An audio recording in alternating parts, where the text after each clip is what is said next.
गीता के महावाक्य हैं, निश्चय बुद्धि विजयन्ति संशय बुद्धि विनश्यन्ति, प्रीत बुद्धि विजयन्ति विपरीत बुद्धि विनश्यन्ति। भगवान ने कहा है, विनाश काल में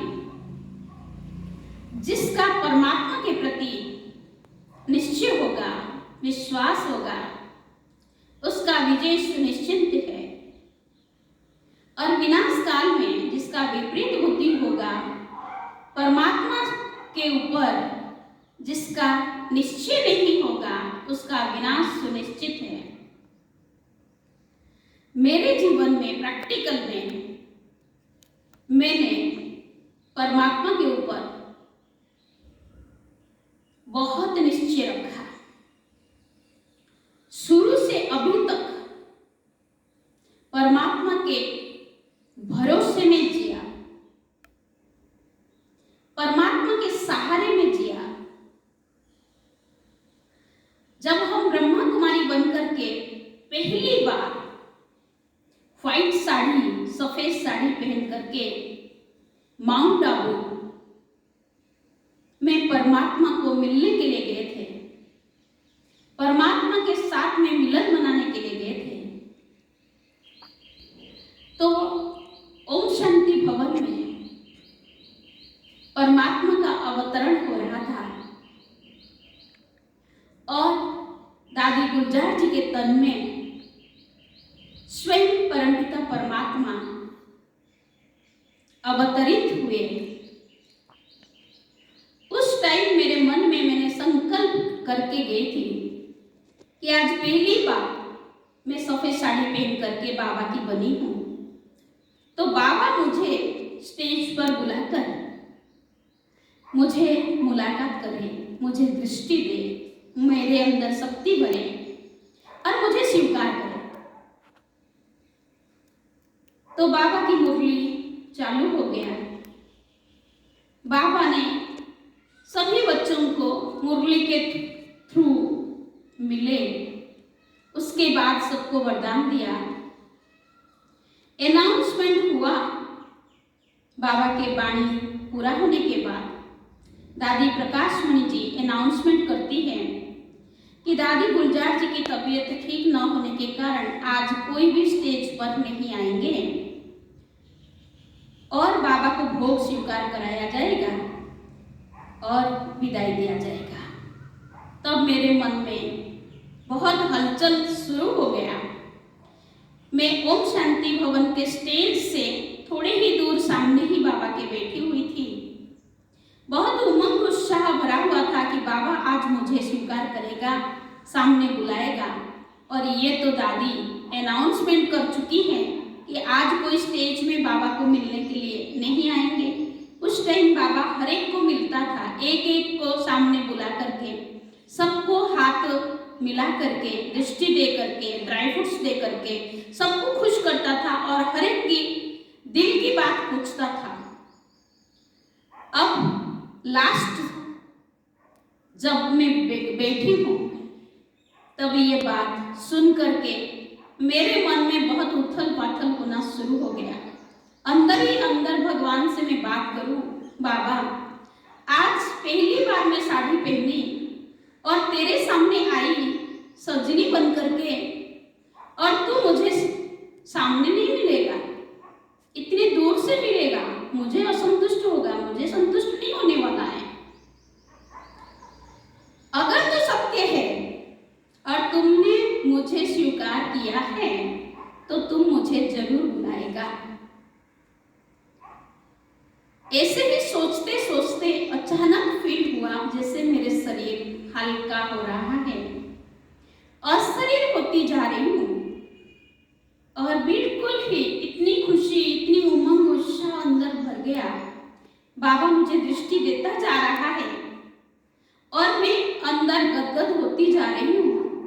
उसके बाद मुझे फील हुआ जैसे बाबा एक बहुत बड़ा रस्सी मेरे तरफ फेंकता है और मेरे कमर को बांध करके धीरे धीरे ऐसे ऐसे खींच रहा है और मैं जंप मारते मारते मैं स्टेज में सामने स्टेज में कूद के बाबा के सामने पहुंच जाती हूँ।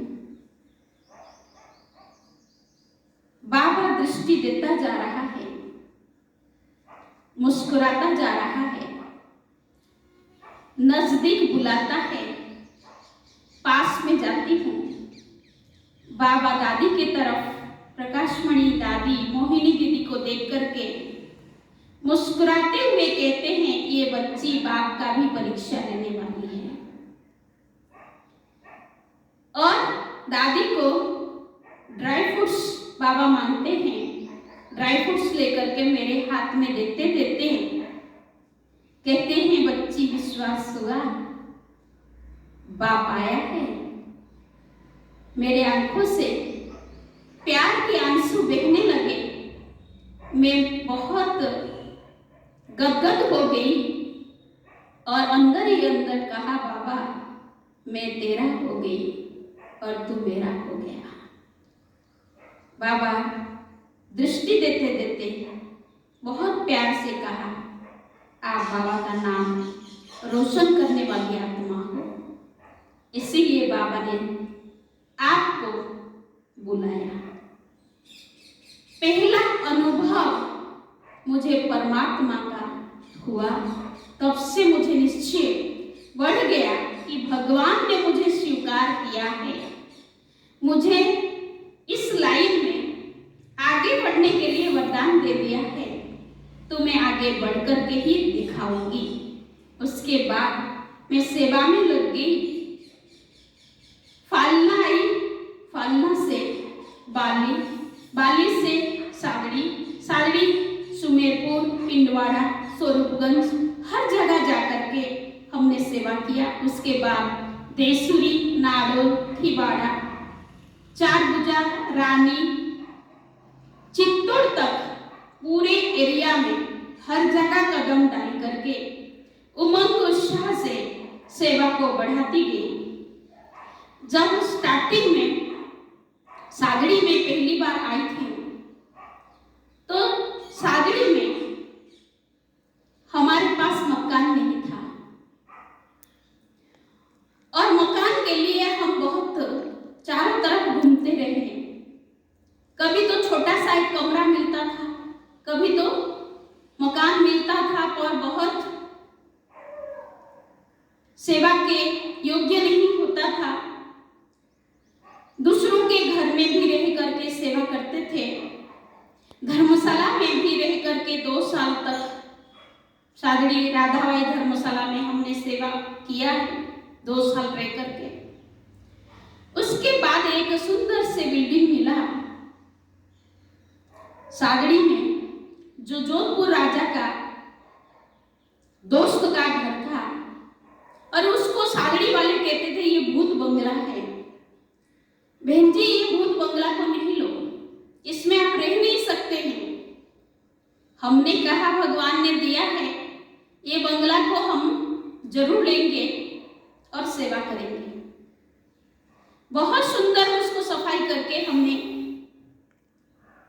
मेडिटेशन किया और रहना शुरू किया। कुछ दिन के बाद लोग बोलते थे, हम विश्वास नहीं करते थे। 15-20 दिन के बाद शुरू हो गया उन लोगों का हलचल। वास्तव में रात रात हम सो नहीं सकते थे, बहुत आवाज होता था। जैसे ही बैठ के भगवान को याद करने के लिए मेडिटेशन में बैठते थे, तो वैसे ही जैसे फील होता था पास में आकर के कोई खड़ा है। ऐसा फील होता था कि सामने सामने जैसे वो आकर के बैठे हैं, बात कर रहे हैं, हंस रहे हैं, आवाज कर रहे हैं। रात को सोने के लिए जाते थे, जैसे गर्दन में आकर के बैठ जाते थे, गला को पकड़ रहे हैं। हम बाबा कह के उठते थे। रात को सो नहीं पाते थे। तो कई दिन तक बाबा को बात किया कि बाबा ऐसे तो नहीं चलेगा, रात भर हम सो नहीं सकते हैं। खिड़की के पास भी इतनी आवाज होता है, चिल्लाहट होता है। अमावस्या और पूनम के दिन में तो कोई नहीं रह सकता है। हम रात रात जागरण करके बैठते थे। तो बाबा ऐसे तो नहीं चलेगा, हम सोएंगे नहीं तो सेवा कैसे करेंगे। तो बाबा दिल की पुकार सुन करके कहा कि बच्ची थोड़े टाइम है, चिंता मत करो, हम आपके साथ हैं। समय बीतता गया, कम से कम 21 दिन का तपस्या बट्टी हमने साल भर किया और भोग भी लगाते थे उन आत्माओं को कि हे आत्माएं, जो भी आप यहाँ हैं, आप ये भोग स्वीकार करके आप मुक्त हो जाइए। तो बहुत तपस्या करने के बाद एक दिन फील हुआ कि मेरे बेड के पास खिड़की है, उस खिड़की के पास में 8 आत्मा खड़े होकर के बार बार मेरे तरफ झुक रहे हैं, नमस्ते कर रहे हैं, कह रहे हैं आपके कारण हमारी आज परमात्मा मुक्ति कर रहा है, हम मुक्त हो रहे हैं, इस घर से हम जा रहे हैं, आप निश्चिंतता से इस घर में रहो और सेवा करो। मैं बेड पे बैठ करके उनको संकल्प के माध्यम से परमात्मा को याद करके, बाबा इन आत्माओं को मुक्त कर दो सहज से। तो फील किया जैसे शिव बाबा की लाइट पड़ रही है और ये 8 आत्माएं मुक्त होकर के निकल के जा रहे हैं। ये मेरा प्रैक्टिकल अनुभव, बाबा मेरे साथ है। बाबा पल पल हमको अनुभव कराता था कि बच्ची मैं तुम्हारे साथ हूँ, बच्ची मैं तुम्हारे साथ हूँ। सेवा बढ़ता गया, जागा, सेंटर के लिए जमीन नहीं था, सेंटर के लिए जमीन भी मिल गया। फाउंडेशन के लिए हमारे पास पैसे नहीं, अब पैसे कैसे लाएंगे? फाउंडेशन पड़ रहा था और हमने एक श्री सीमेंट वाला ब्यावर से ऑर्डर दिया था कि 8 दिन के बाद आप सीमेंट का ट्रक भेजना, और उसने 8 दिन के बाद क्या भेजेगा वो 1 दिन के बाद ही भेज दिया। उस टाइम शिवरात्रि का टाइम था, हम गांव-गांव में प्रोग्राम कर रहे थे। अचानक बहन का फोन आया कि दीदी यहाँ ब्यावर से ट्रक आ चुका है, सीमेंट का ट्रक। मुझे बहुत चिंता हो गया कि पैसे तो है ही नहीं, हमने 8 दिन के बाद बुलाया था, अभी उसने कैसे भेज दिया?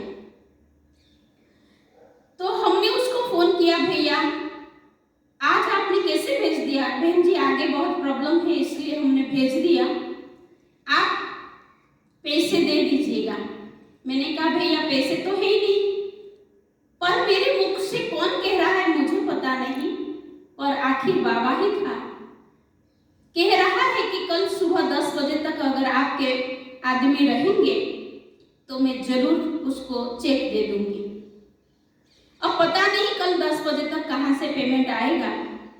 रात भर में सो नहीं पाई, बाबा के पास, बाबा के कमरे में 2 बजे से उठ के तपस्या किया। बाबा मुझे पता नहीं 10 बजे कहां से आएगा, तुमने मेरे मुख द्वारा कैसे बोल दिया। बाबा के साथ में बात करते करते आंखों से आंसू निकल रहा है कि तू कैसा पेपर ले रहा है, कैसा परीक्षा ले रहा है, मैं कहां से लाऊं पेमेंट? तू तो सेठों का सेठ है, देने वाला दाता तू है, कुछ चमत्कारी करो। जैसे ही बात किया वैसे ही बाबा कहता है कि बच्ची तुम जाओ, सो जाओ। मैं जाके सो जाती हूँ। 5 बजे एक बहन जो सेंटर पे रेगुलर आती थी, बाबा की बच्ची, बहुत लगन वाली, वो आती है और मुझे आवाज देती है, दीदी दीदी आप आइए। वो आंखों से रो भी रही है और मुझे आवाज दे रही है, दीदी आप आइए। मुझे लगा सेंटर पे आते हैं और ज्ञान सुनते हैं तो धारणा के लिए शायद आपस में परिवार में कुछ हुआ होगा, इसीलिए रो रही है, तो जाऊं देखूं। नीचे आती हूँ, बाबा के कमरे में वो मेरे हाथ पकड़ के लेके जाती है। कहती है दीदी मैं जो कहूँगी आपको मानना पड़ेगा, आप बाबा को टच करके बताओ आप मानेंगे। मैंने कहा मैं ऐसे तो वादा नहीं कर सकती हूँ, आप बताओ क्या है। तो वो दिल से रोते रोते कहती है आज मुझे बाबा की साक्षात्कार हुआ है 3 बजे। स्वयं परमात्मा मुझे उठाया और कहता है बच्ची जो भी तेरे पास है वो ये मिट्टी में लगा दे। मैं सुन करके हैरान होती हूँ और बाबा को देखती हूँ, बाबा ये क्या चमत्कार है। मैंने कहा बहन ऐसे नहीं हो सकता है, तेरे पास भी कुछ भी नहीं है, तुम कैसे ये दे सकती है। तो उसने कहा नहीं दीदी, कल अगर मैं शरीर छोड़ दूं और ये पैसा किस काम का, मैं 8 साल से ये पैसा जमा करके रखा है, आप इस मिट्टी में लगा दो। वो मुझे दे के जाती है पैसे। उसके बाद मुझे निश्चय और बढ़ जाता है कि भगवान क्या नहीं कर सकता है, जो चाहे वो कर सकता है, जो चाहे वो दे सकता है। उसके बाद मेरा बहुत निश्चय बढ़ता है और सेंटर बन जाता है। बड़े धूमधाम से बहुत सुंदर सेंटर का उद्घाटन होता है।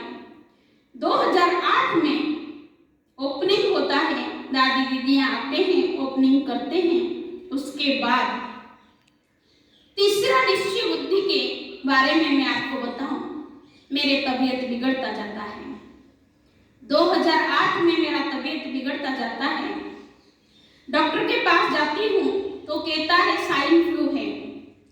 उस टाइम स्वाइन फ्लू का बीमारी चल रहा था, तो मेरे सांस लेने में बहुत प्रॉब्लम आ रहा था। तो डॉक्टर ने कहा, हार्ट स्पेशलिस्ट है, कि आपको स्वाइन फ्लू है। मैंने कहा नहीं हो सकता मुझे स्वाइन फ्लू। अचानक ही मुझे स्ट्रगलिंग हॉस्पिटल अहमदाबाद में आईसीयू में भर्ती कर दिया गया। 15 दिन तक एडमिट रही, बहुत पैसा खर्चा हो गया। उसके बाद देखा कि डॉक्टरों को पता नहीं चल रहा है, बार बार परीक्षाएं होते जा रहे हैं, शरीर का चारों तरफ चेक होता रह रहा है। अभी इनको पता ही नहीं चल रहा है मेरे को क्या प्रॉब्लम है। तो मैं बाबा को याद करती हूँ और अपने अंदर उमंग भरती हूँ कि ऐसे ही अगर और 15 दिन रही हॉस्पिटल में तो बहुत पैसे फालतू में चले जाएंगे। डॉक्टर आने से पहले मैं तैयार होकर के बैठ जाती थी कि डॉक्टर कैसे हैं आप, आपकी तबीयत कैसे है। वो हैरान होता था, बहन जी आप बीमार है या मैं बीमार हूँ। वो हंसता था और मैं उनको कहती थी डॉक्टर साहब मैं बिल्कुल ओके हूँ, आप मुझे यहाँ से बाहर निकालें। तो 2-3 दिन के बाद उन्होंने छुट्टी दे दिया, मैं आ गई साजड़ी। साल भर बहुत आराम से रही। साल भर के बाद मुझे फिर से वही सांस की प्रॉब्लम हुआ और डॉक्टर के पास जाती हूँ तो उन्होंने कहा कि वाल में 2 लीकेज हैं, बहन जी ऑपरेशन इमीडिएट करना पड़ेगा, अगर आप नहीं किया तो आप खत्म हो जाएंगे। मैं बाबा के पास बैठती हूँ, 2 बजे से उठ करके बाबा को कहती हूँ, बाबा जब हम दुनिया वालों को चैलेंज करते हैं कि मेडिटेशन के द्वारा असंभव कार्य को संभव हो सकता है, राजयोग के माध्यम से बीमारियों को भी हम ठीक कर सकते हैं, तू तो डॉक्टर का डॉक्टर है, सर्जन का सर्जन है, मेरे शरीर में मैं 1 रुपया भी नहीं लगा सकती हूँ। 8 लाख 10 लाख में खर्चा नहीं करूंगी। अगर तुमको जिंदा रखना है तो रखो, नहीं रखना है कोई बात नहीं। ये शरीर से सेवा लेना है तो आप ले सकते हैं, नहीं सेवा लेना है तो आप मुझे भेज सकते हैं। बहुत गहरी तपस्या 1 महीना किया। 1 महीने के बाद डॉक्टर के पास फिर जाती हूँ कि आप मेरा चेक करिए, वाल में जो लीकेज था वो कम हुआ या नहीं। वो डॉक्टर हैरान होते हैं और कहते हैं कि बहन जी 1 तो लीकेज बंद हो गया है और 1 लीकेज है, पर आश्चर्य है कौन से डॉक्टर के पास आपने ऑपरेशन किया।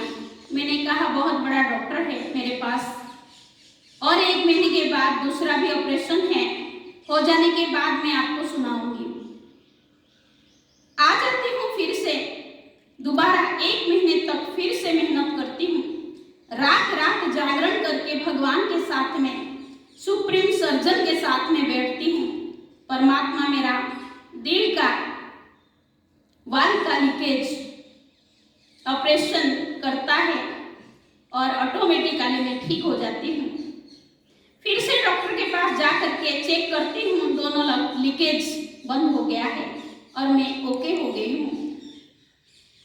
तब उनको मेरा अनुभव सुनाया तो वो भी हैरान हुए, वो भी संस्था के साथ जुड़ गए। पूरा परिवार सहित संस्था के साथ जुड़े हुए हैं, अभी भी जुड़े हुए हैं। तो आज सभी के सामने मैं इसीलिए अनुभव शेयर कर रही हूँ। हम कहते हैं परमात्मा हमारे साथी है और परमात्मा को कभी हम यूज करते नहीं हैं, तो फिर क्या फायदा? जब भगवान मेरा साथी है तो साथी को साथ में यूज तो करूं। खुदा दोस्त कहते हैं, तो दोस्त को हमने कभी यूज ही नहीं किया तो कैसे अनुभव होगा कि परमात्मा मेरे साथ है? ऐसे ही देशुरी में हमको बहुत सुंदर 6000 स्क्वायर फीट जमीन मिला था। डॉक्टर ताराचंद जी जैन, उन्होंने हमको 6000 स्क्वायर फीट 3000 2 प्लॉट दिए थे। जमीन का मुहूर्त हो गया था, फाउंडेशन का उद्घाटन हुआ, भूमि पूजन हुआ, दादी दीदियां आकर के भूमि पूजन किए, पर 2 साल तक कोई भाई बहनें आगे नहीं आए उसको, उस भवन को तैयार करने के लिए। अचानक एक दिन ट्यूबवेल खोदाई हो रहा था, ताराचंद जी आकर के सामने खड़े होते हैं 4 भाइयों को साथ में लेकर के। वो अपने दोस्तों को लेके आए थे, ये जमीन ब्रह्मा कुमारी इसको दिया है, आप देखें। मैं वही खड़े होकर के ट्यूबवेल खोदाई करवा रही थी तो डॉक्टर साहब ने कहा, बहन जी 2 साल से आपको दिया यहाँ पर संस्था बनाने के लिए, पर आपने तो कुछ किया ही नहीं इसको। मुझे अच्छा नहीं लगा उसकी बातें, जिस टाइप से उन्होंने बोला तो मेरे दिल को बहुत लगा और मैं आकर के फिर से बाबा के पास बैठती हूँ कि बाबा मैंने तो आपको मांगा नहीं था जमीन, यहाँ तो सादड़ी में भवन था ही, आपने दिया तो सही पर अभी बनाएगा कौन? आप तो सेठों का सेठ है, आप देने वाला दाता है, आप बनाइए, मुझे पता नहीं है और मैं ये सब बातें सुन नहीं सकती। जो करना है अब आप करिए और जल्दी से करिए, 2 दिन के अंदर अंदर मुझे पता होनी चाहिए कि कोई बनाने के लिए आगे आया है। अब बाबा के साथ में बहुत गहरी रीति से बैठ के बाबा को ऑर्डर किया कि 2 दिन के अंदर अंदर अगर आप मुझे नहीं बताएंगे तो मैं आपसे नाराज हो जाऊंगी। बाबा मुस्कुराते हुए मुझे संकल्प देता है कि बच्ची जाओ, सो जाओ।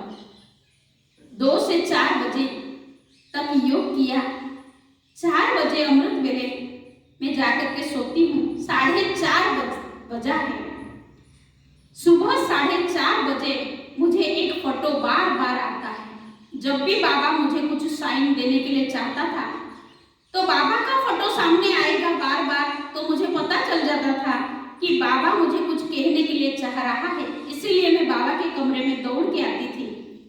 तो एक बाबा का फोटो वहां नहीं था, किसी व्यक्ति का फोटो था। बार बार 5 बार ऐसे ऐसे आया सामने। तो मैं अचानक उठती हूँ और उठ के बाबा के पास जाती हूँ, कहती हूँ बाबा ये फोटो किसका है, ये तस्वीर किसका है? मैंने तो कभी देखा नहीं इनको, ये फोटो कौन है? फिर से बाबा मुस्कुराता है, कहता है बच्ची जाके सो जाओ। फिर जाती हूँ, सो जाती हूँ। 5:30 बजा है, फिर से दिखाई दे रहा है मुझे आधे नींद में कि एक एम्बेसडर कार में बाबा बैठा हुआ है और मैं भी बैठी हुई हूँ। मुझे लेके रास्ते में चल रहा है बाबा, और ये फोटो जिसका उसके महल के सामने गाड़ी रोक लेता है और उभान हो जाता है। मैं देखती हूँ कि ये महल किसका है, ये बिल्डिंग किसका है। आंख खुल जाता है, फिर से बाबा के पास आती हूँ, कहती हूँ बाबा ये सब क्या है। बाबा टच कराता है कि बच्ची जहाँ जैसे दिखाया है वैसे ही आप सुबह तैयार होकर के जाओ और जा करके उनका नंबर लो। क्लास पूरा करके हम जाते हैं, जैसे जैसे बाबा ने दिखाया था वैसे कार लेके मैं जाती हूँ उस गांव में, और जा करके उसके गांव के जैसे एंट्री करती हूँ वो महल, वो घर के सामने गाड़ी रोकते हैं और गाड़ी रोक करके कहती हूँ ये बिल्डिंग किसका है। तो वहाँ जेन पेड़ी था, ऑफिस था। एक भाई को मैं पूछती हूँ कि ये बिल्डिंग किसका है, तो कहते हैं कनकराज जी लोढ़ा साहब का। तो मैं उनको पूछती हूँ इनका फोटो है क्या, आप मुझे उनका फोटो दिखा सकते हैं। तो कहते हैं हाँ अवश्य। तो मुझे फोटो दिखाते ही मुझे आश्चर्य लगता है कि मुझे रात को बाबा ने ये फोटो बार बार दिखाया था। तो मैंने कहा ये नंबर मिलेगा, इनका नंबर मुझे मिल सकता है। तो कहते हैं हाँ उनके घर का नंबर है। तो नंबर मुझे मिलता है और मैं फ़ोन करती हूँ कि भाई साहब मुझे परमात्मा का कुछ डायरेक्शन है आपके लिए, मैं आपको मिलना चाहती हूँ। तो उन्होंने तुरंत बुलाया कि बहन जी 15 साल से मैं आप लोगों के साथ जुड़ना चाह रहा था, अच्छा हुआ आपने फ़ोन किया, आप आइए। तो मैं बॉम्बे जाती हूँ, 2 बहनें हम जाते हैं बॉम्बे, और बॉम्बे जा कर के उनको मिलते हैं और उनकी बहुत सुंदर परमात्मा का परिचय हम उनको देते हैं, आत्मा का परिचय देते हैं। उसके बाद वो हमको कहते हैं कि बहन जी क्या काम था आपका। हमने उनको नक्शा बताते हैं कि ऐसे ऐसे देसुरी में बहुत सुंदर आपके गांव के पास ही बहुत सुंदर ये भवन बनने जा रहा है, आश्रम बनने जा रहा है। परमात्मा ने आपका ही फोटो दिखाया था, इसलिए हम आए हैं। तो वो हैरान होकर के देखते हैं, सोचते हैं, कहते हैं बहन जी हम ये पूरा बना के आपको दे देंगे। बहुत निश्चय और बढ़ता है कि वास्तव में बाबा क्या नहीं कर सकता है, और वही व्यक्ति अकेला ही पूरे करोड़ों का बिल्डिंग आज संस्था के लिए बना करके दिया। तो कहने की मतलब है परमात्मा क्या नहीं कर सकता है। अंत में एक बहुत बड़ा पेपर हम सभी बहनों के सामने आया। एक छोटी बहन के अंदर 3 इविल सोल प्रवेश हुए। मुझे विश्वास ही नहीं था कि ये 3 इविल सोल, वो भी बहन के अंदर, बाबा से बातें किया।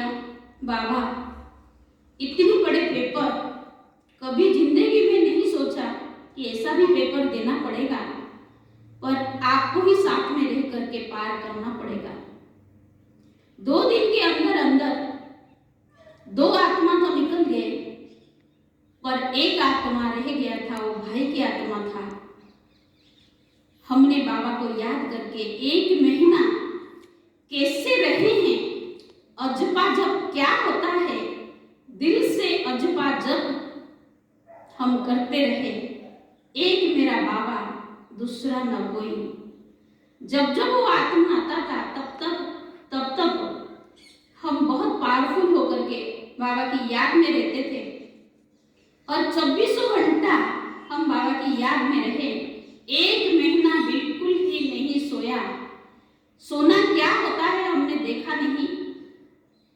1 महीने तक अनिद्रा होकर के उसके साथ में रहे और बहुत पावरफुल होकर के बाबा को याद करते रहे। 1 महीने के बाद वो आत्मा उसके शरीर से मुक्त हो गया और निकल गया। कहने की मतलब है परमात्मा को साथ रखने से